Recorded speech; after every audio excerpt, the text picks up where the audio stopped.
Bonjour peuple de Dieu, je vous salue au nom de Jésus-Christ.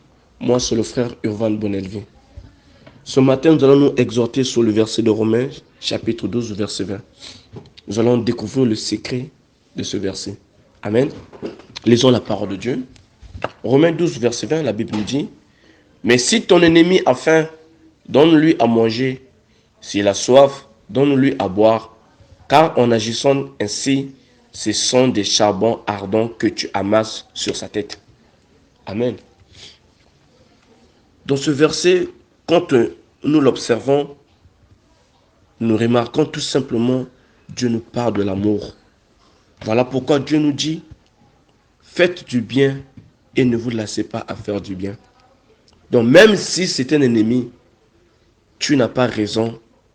Tu n'as même pas raison de dire que je ne peux pas. Tu as intérêt, parce que tu es fils et fille de Dieu, d'obéir à la parole de Dieu et de l'accepter. Donc tu as intérêt de faire du bien, même à celui qui t'injurie, même à celui qui te menace, même à celui qui t'avait tapé hier. Tu as intérêt de lui faire du bien. Et c'est là que nous montrons de l'amour.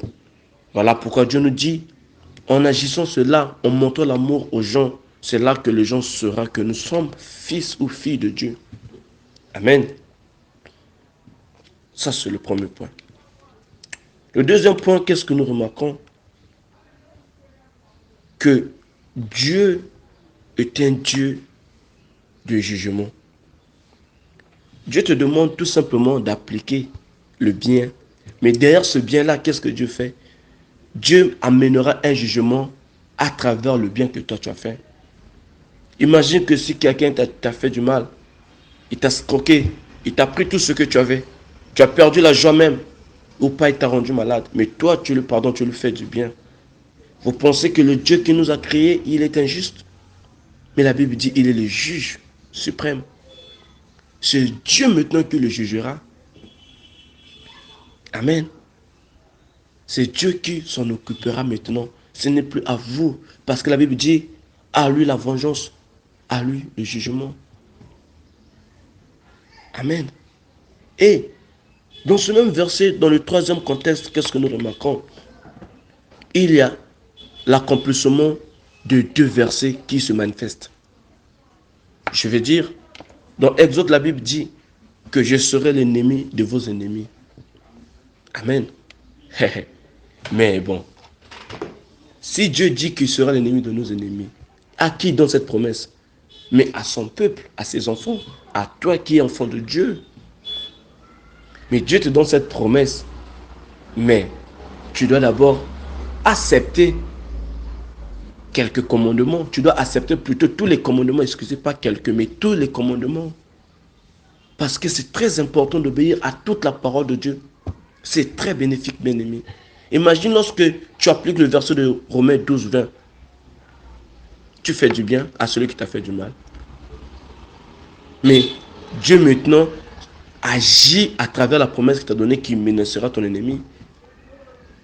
Ton ennemi que tu as fait du bien, c'est Dieu maintenant qui va le menacer. Donc, en obéissant à Romains 12, et tu attires Dieu à agir dans la promesse d'Exode. Amen. Donc, c'est très bénéfique, bien aimé, d'accepter la parole de Dieu dans tout son cœur, de la chérir même, de l'aspirer, de la sentir même. C'est très important. C'est là que nous allons réussir avec l'Éternel.